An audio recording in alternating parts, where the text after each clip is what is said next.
제15장.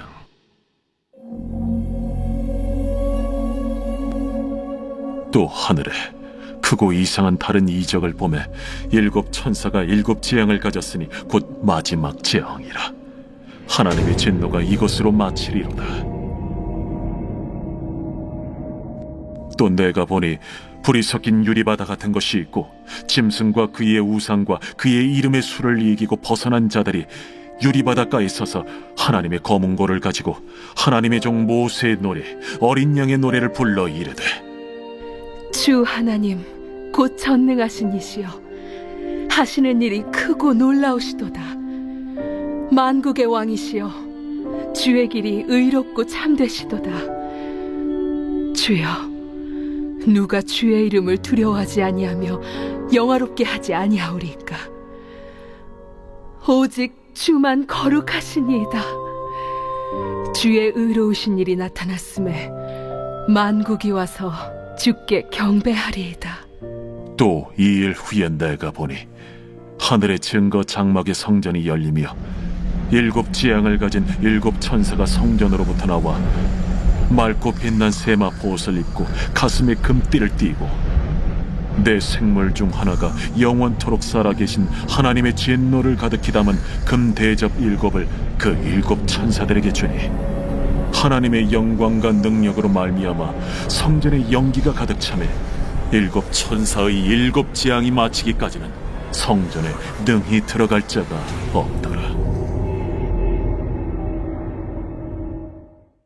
우리 사랑하는 브리지 가족 여러분, 오늘도 12월 14일 토요일 하나님께서 우리들에게 허락해 주신 복된 날, 믿음으로 한 걸음 한 걸음 걸어가시는 여러분들을 다시 한번 축복합니다. 오늘 우리가 함께 나누게 될 요한계시록 15장 1절부터 8절까지의 말씀을 통해서 오늘도 우리가 바라보는 믿음의 시각이 주님이 원하시는 시각으로 다시 한번 전환되어지고 또 탈바꿈되어지는 그런 믿음의 시각을 회복하는 저와 여러분 되시기를 주의 이름으로 축복합니다. 오늘 본문 5절의 말씀에 보면 이런 말씀이 있습니다. 이 일 후에 내가 보니 하늘에 증거장막의 성전이 열리게 되지요. 자, 그러면서 일곱 천사가 성전으로부터 나와서 맑고 빛난 세마포 옷을 입고 있고, 그리고 그 가슴에는 금띠를 띠고 있다라고 성경은 표현하고 있습니다. 자, 맑고 빛난 세마포 옷, 그리고 가슴에 띈 금띠.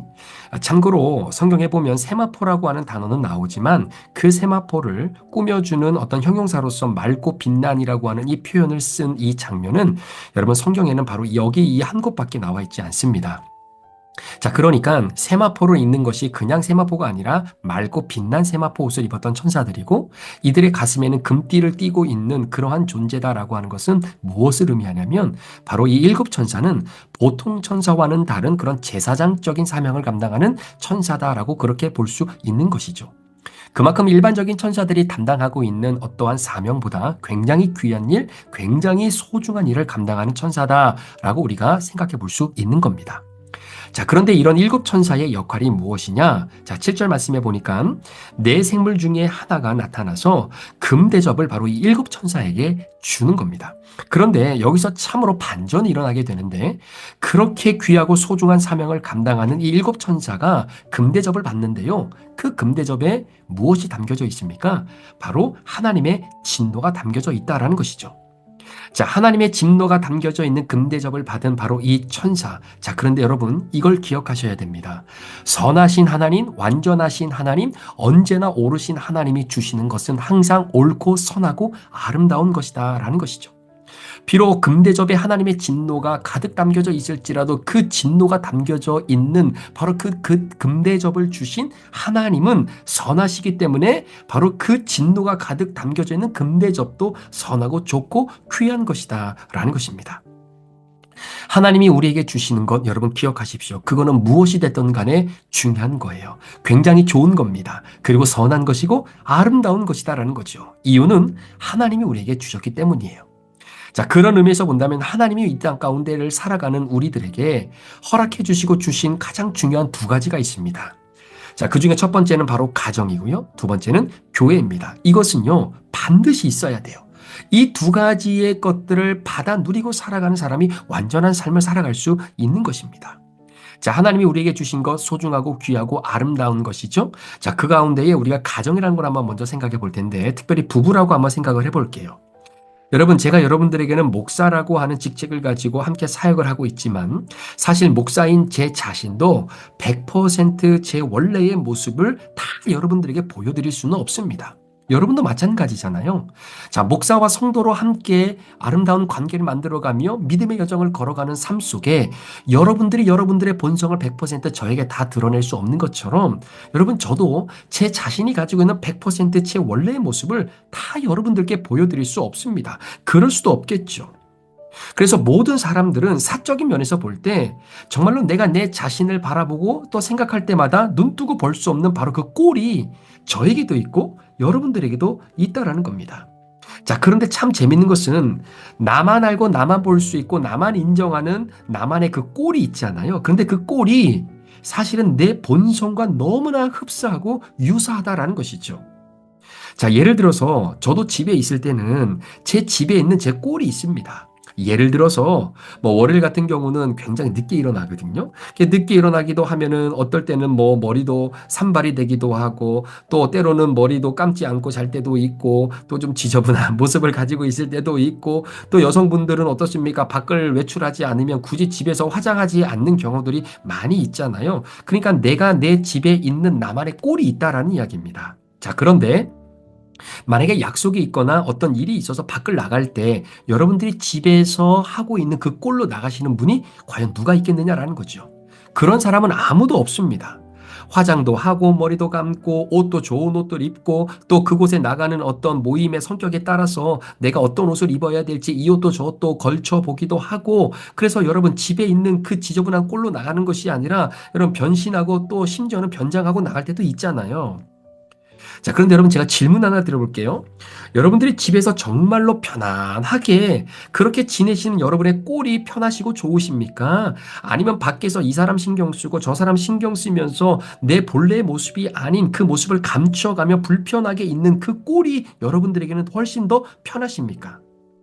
당연히 그냥 편하게 흩어진 내 모습으로 있는 것이 어떻게 보면 더 편할 수 있겠죠. 여러분, 이것이 우리 인간의 본성 아니겠습니까? 여러분, 제 안에도 제 꼴이 있다라고 이야기했잖아요. 만약에 여러분 주일날 이렇게 여러분들에게 설교를 하기 위해서 강단에 섰는데 여러분 정말로 이렇게 머리도 하고 또 양복도 잘 데려 입고 와이셔츠도 넥타이도 이거 할까 저거 할까 고민하면서 나름대로 코디를 하고 그 자리에 섰을 때 여러분 설교를 듣는 여러분의 마음과 제가 집에서 있는 그 꼴로 그대로 강단에 서서 설교를 전한다라고 할 때 과연 여러분들의 귀에 제 설교가 얼마나 들리겠습니까? 그만큼 제가 여러분들에게 권위가 또 없을 수도 있겠죠. 여러분, 연인 관계가 유지되어질 수 있는 이유가 뭔지 아십니까? 서로가 서로의 꼴을 못 봐서 그래요. 당연히 그 꼴을 보여주지 않으려고 하는 거죠. 애써 감추려고 할 겁니다. 왜? 나만이 알고 있는 그 꼴을 상대방에게 보여주면 그 꼴을 봐서 결국은 연애가 오래가지 못하고 결국은 헤어지는 경우들이 너무나 많다라는 겁니다. 그러니까 내 꼴을 들키면 안 되는 거예요. 내 꼴을 상대방에게 들키게 되면 내가 존경받지 못하고 사랑받지 못한다는 것이 너무나 역력하다라는 겁니다. 자, 그렇기 때문에 나만이 가지고 있는 나만의 꼴이 있어요. 다른 이들과 나눌 수 없는 바로 그 꼴. 그런 의미로 본다면 우리 인간들은요, 굉장히 외로운 존재가 아닐 수 없는 겁니다. 여러분, 연예인들의 삶이 그렇잖아요.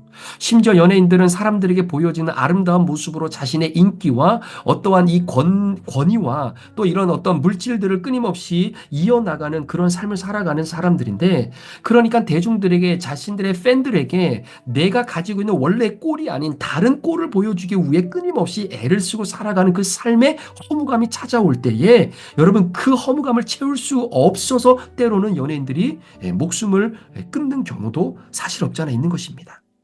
그런데 연예인뿐만 아니라 우리 모두가 다 숨겨진 꼴이 있다는 거예요. 모두가 지독한 외로움에 사실은 하루하루를 살아가는 것이 저의 삶이기도 하고 여러분의 삶이기도 할 겁니다.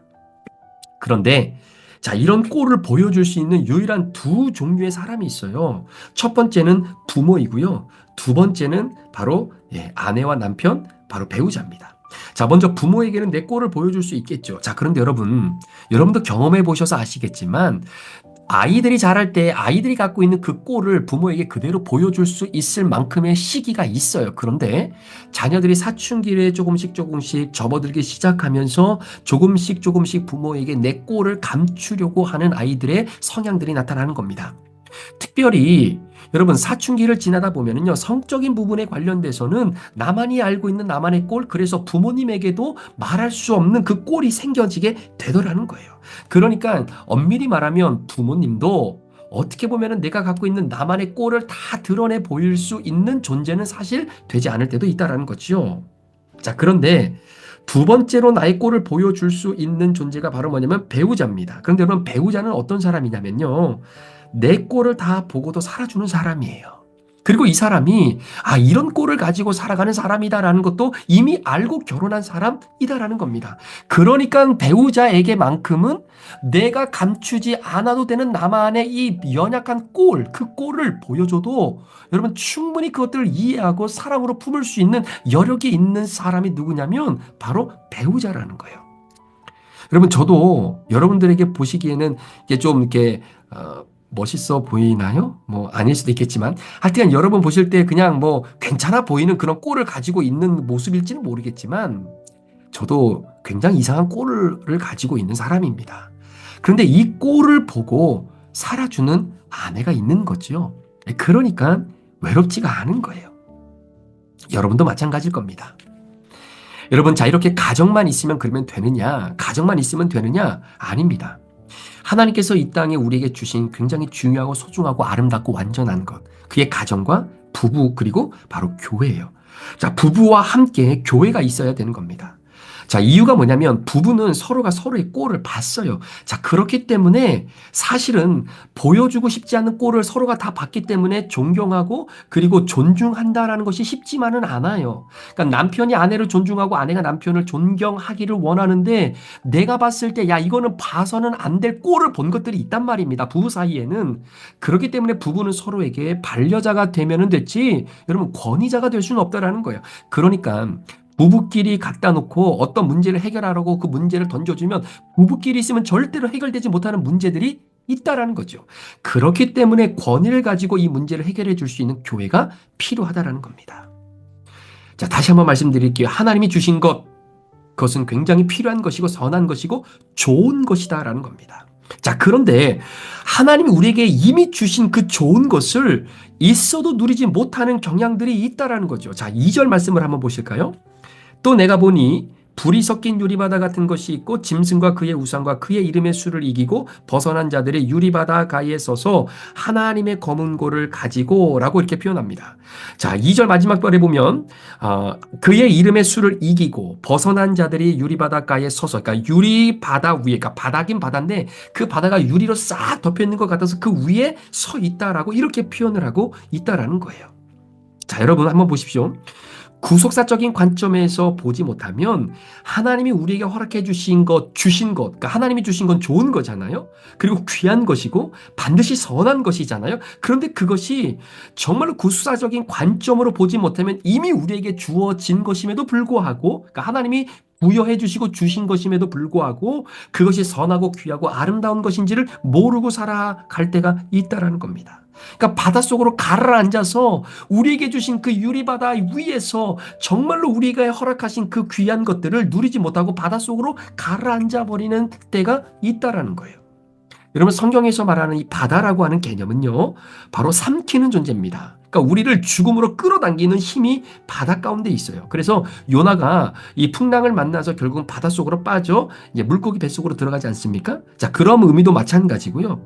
베드로가 이 폭풍을 만나서 결국은 바닷속으로 빠져버리고 허우적거리며 나를 구원해달라라고 하는 바로 그런 내용도 바다라고 하는 성경적 그 상징적 의미가 바로 우리를 죽음의 어떤 이 도가니로 끌어당기는 그런 힘을 가지고 있다라는 것이죠. 자, 마태복음 14장에 보면 예수님의 제자들이 이제는 배를 타고 이제 갈릴리 바다를 이렇게 건너가다가 결국은 풍랑을 만나게 됩니다. 굉장한 고통을 겪게 되죠. 그런데 이 풍랑을 누가 보내셨습니까? 바로 예수님이 보내신 거예요. 그러니까 제자들에게 이 풍랑을 경험하게 함으로 말미암아 예수님께서 제자들로 하여금 깨닫게 하시고자 하시는 한 가지 바로 그 계획이 있었던 겁니다. 그러니까 하나님이 주신 것은 선한 거라 그랬잖아요. 좋은 거라고 했잖아요. 그러니까 제자들의 입장에서는 예수님께서 주신 이 풍랑이 그들에게는 선물이었어요. 무엇을 위한 선물이냐면 바로 구원을 위한 선물이었다라는 것입니다. 자, 이제는 폭풍이 불어닥쳐서 이제는 배 안에 물이 점점점 차오르기 시작하면서 결국은 배가 물속으로 가라앉을 수밖에 없는 바로 그 절체절명의 위기 가운데에 바다 위를 예수님이 걸어오시는 거예요. 마치 2절에 나와 있는 말씀처럼 유리 바닷가에 서서 하나님의 검은 고를 가지고 하나님의 종 모세의 노래, 바로 이 어린 양의 노래를 부르는 바로 그런 모습처럼 바로 만왕의 왕이 되시는 예수님께서 바다 위로, 바다 밑으로 빠져들어가는 것이 아니라 바다 위로, 마치 유리 바다 위를 걸어오시는 것처럼 그렇게 걸어오신다라는 것입니다. 자, 그때 바다 위를 걸어오시는 예수님을 보고 베드로가 그 바다 위를 똑같이 걸어가요. 가라앉지 않습니다. 그러니까 여러분, 아무리 출렁거리는 바다라 할지라도 예수님을 만나는 그 바다는 바로 구원의 장소가 되는 것이죠. 자, 그런데 마태복음 14장 13절 이하의 말씀에 보면 결국은 바다 위를 걸어갔던 베드로가 불어오는 바람을 보게 되었다라고 표현하죠. 그러면서 무서움과 두려움을 느끼는 순간 바다 밑으로 빠져들어가기 시작하는 겁니다. 자, 하나님이 우리에게 주신 이 고통이라고 하는 이 부분, 또 오늘 본문의 표현으로 빌리자면 바로 이 금대접에 담겨져 있는 하나님의 진노의 심판.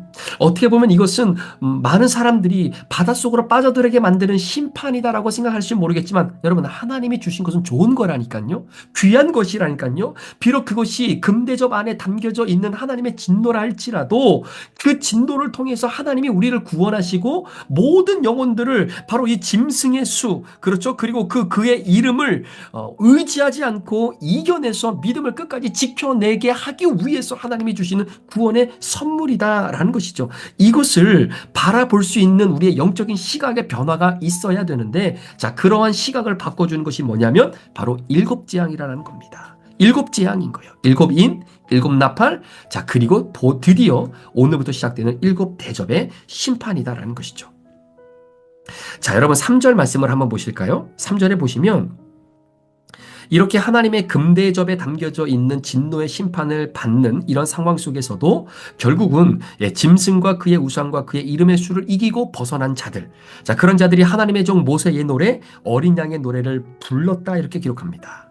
자, 모세의 노래와 어린 양의 노래는 원어적인 의미로 보면 같은 맥락이다라는 것이죠. 자, 그렇다면 여기서 사도 요한이 왜 모세의 노래라고 하는 이 표현을 썼을까? 자, 이 모세의 노래는 도대체 어떤 노래이고 이 노래가 오늘 이 본문 말씀을 읽고 있는 바로 1세기 그리스도인들에게는 어떤 의미로 해석이 되어지는 모세의 노래였으며, 오늘을 살아가는 저와 여러분, 하나님이 우리에게 주신 소중한 것들을 바로 옆에 두고도 그것을 제대로 인식하지 못하며 살아가고 있는 우리들이 있다면 바로 이 모세의 노래는 어떤 노래로 우리에게 해석되어지고 그리고 의미로 다가오는지를 한번 생각해 보자라는 거죠. 자, 모세가 여러분 사명을 받았던 우리가 알기로는 바로 호렙산, 바로 떨기나무에서 하나님의 음성을 듣고 그곳에서 하나님을 만나고 사명을 받게 된다고 생각을 하죠. 물론 그것도 맞는 이야기입니다. 그런데 저는 개인적으로 모세가 사명을 받았던 곳은 호렙산 이전에 이미 왕궁에서 사명을 받았다라고 저는 생각을 하는 거죠. 자, 이유가 무엇이냐면 여러분 아시는 것처럼 당시에 이 파라오의 정책 가운데에 이제는 이 이스라엘 백성들이 점점 인구가 늘어나게 되니까 이제는 애굽 사람들이 굉장한 위협을 느끼게 되죠. 그래서 바로가 어떤 정책을 펼치냐면 2살 아래 살의 아이들은 다 죽이라고 그렇게 명령을 내리게 됩니다.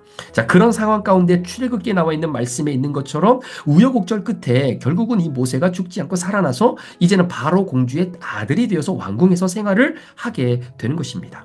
그런데 그때에 마침 유모를 찾는 과정 속에 이게 알리바이가 형성이 되면서 이게 하나님의 어떻게 보면 계획이겠죠. 자신을 낳아줬던 친엄마가 바로 어떻게 돼요? 유모로 등장을 하면서 결국은 자신이 낳은 아이 이 모세를 왕궁에서 키우게 되는 겁니다.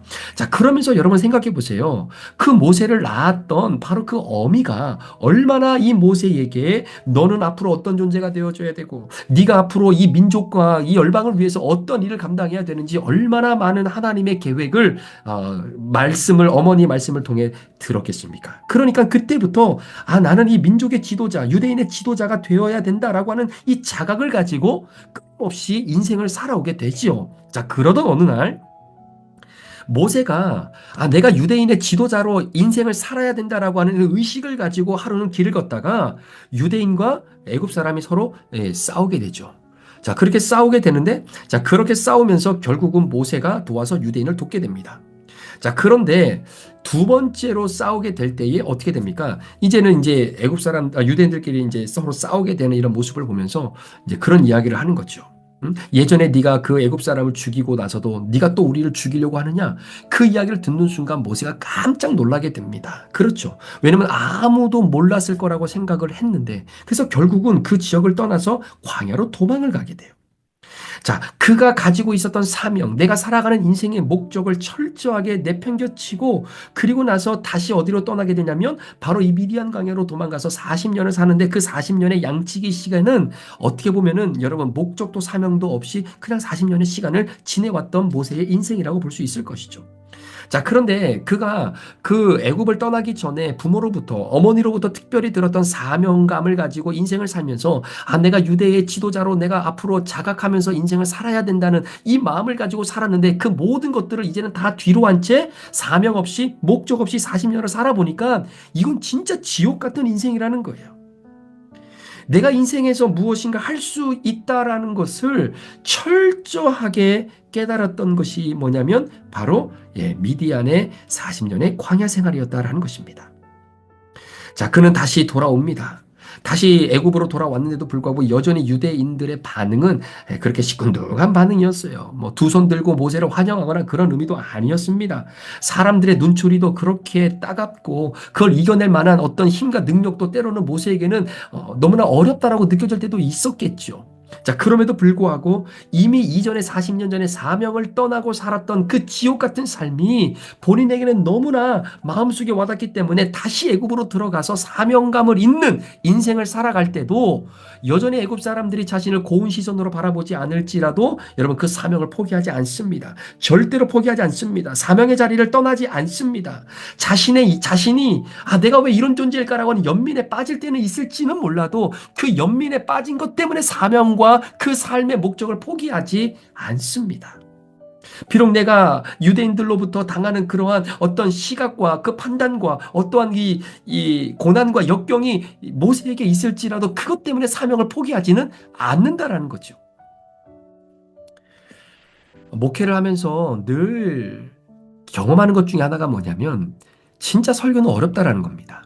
그리고 성도님들이 각자 가지고 있는 생각들이 다 다르잖아요. 그리고 가치관도 다르고 그런 다른 가치관과 생각을 갖고 있는 분들을 향해 하나님의 말씀을 전할 때 이것이 어떻게 그분들에게 다 들려질지 굉장히 궁금할 때도 사실은 많이 있습니다. 또 매일매일 이렇게 큐티를 하고 또 이렇게 설교를 준비해서 여러분들과 함께 나누는 사실 이 과정도 쉽지만은 않다라는 것이죠. 자, 그럼에도 불구하고 제가 1인 사역을 감당하면서 못하겠다, 그만하고 싶다, 안 하고 싶다, 뭐 이런 생각이 들 수도 있겠죠. 그럼에도 불구하고 제가 어떤 한 사건을 통해서 그럼에도 불구하고 제가 제 사명과 그 삶의 목적을 포기하지 못하는 이유가 있습니다. 이유가 뭐냐면 제가 6개월 동안 설교를 못한 적이 있었거든요. 제가 6개월 동안 목사로서 설교를 하지 못할 때가 있었습니다. 여러분, 목사가 설교를 못한다라고 했을 때 그때 느끼게 되어지는 그 상실감은요, 정말로 내가 왜 살아야 되는지, 내가 진짜 목사였는지, 내가 왜 이러한 감정을 갖고 왜 인생을 살아야 되는지를 다시 한번 돌아보게 되는 시간이 있었어요. 저에게는 그게 굉장한 고난이었습니다.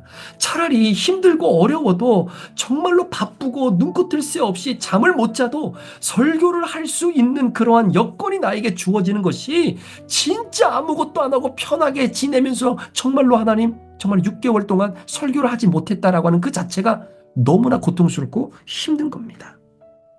자, 그런데 그런 고난과 고통의 시간이 지나고 나서 2021년 6월 13일 저희가 첫 예배를 드릴 때 6개월 만에 하나님 앞에 다시 한번 이 믿음의 고백을 가지고 함께 설교할 수 있는 그 환경과 여건이 내게 주어졌다라는 것 자체가 얼마나 감사했는지 몰라요. 그래서 저는 그 마음이 있는 겁니다.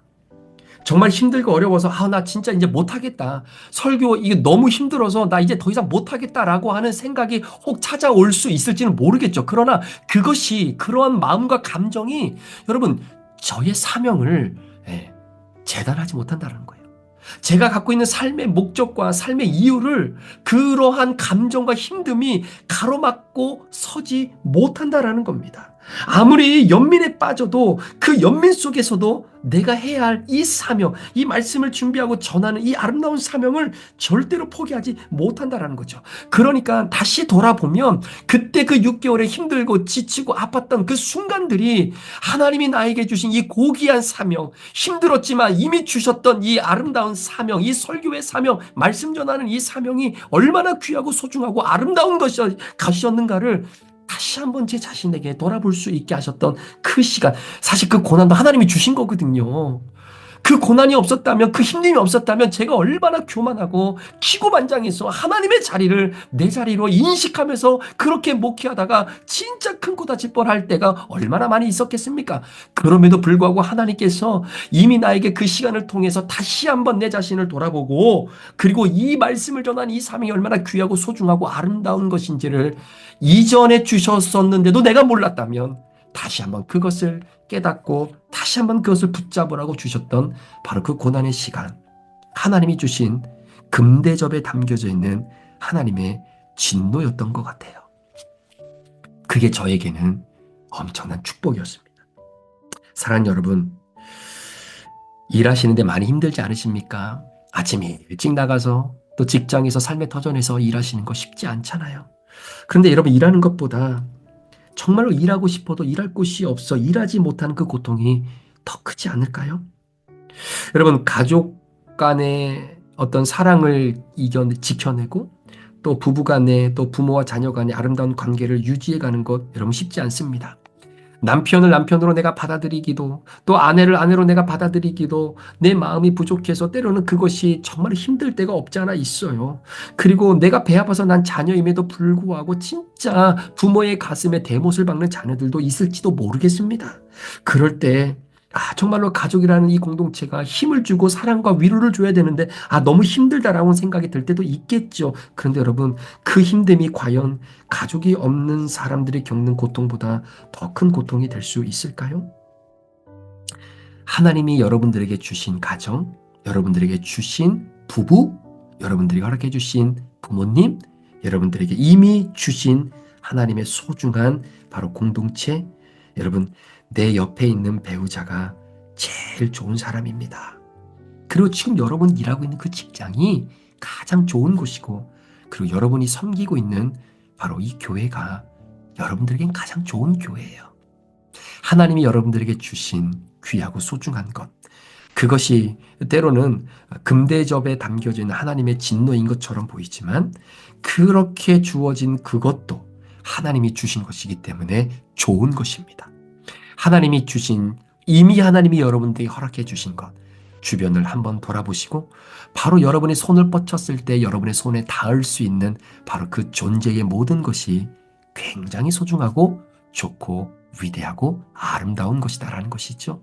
그 마음을 잘 갖고 정말로 하나님이 주신 것을 소중히 여기며 오늘도 그 은혜를 함께 깊이 경험함으로 말미암아 설사 그것이 고난과 고통이라 할지라도 그 고난과 고통을 통해 마치 바닷속으로 우리를 빠져들게 만드는 것이 아니라 유리바다 위에 하나님의 영광을 찬양하는 모세의 노래, 어린 양의 노래를 부르게 하시는 그 주님의 은혜를 다시 한번 체험하는 복된 하루의 삶이 되고 또 내일 예배를 준비하는 그런 복된 하루의 삶이 되시기를 우리 구주 예수 그리스도의 이름으로 축원합니다. 기도하시겠습니다.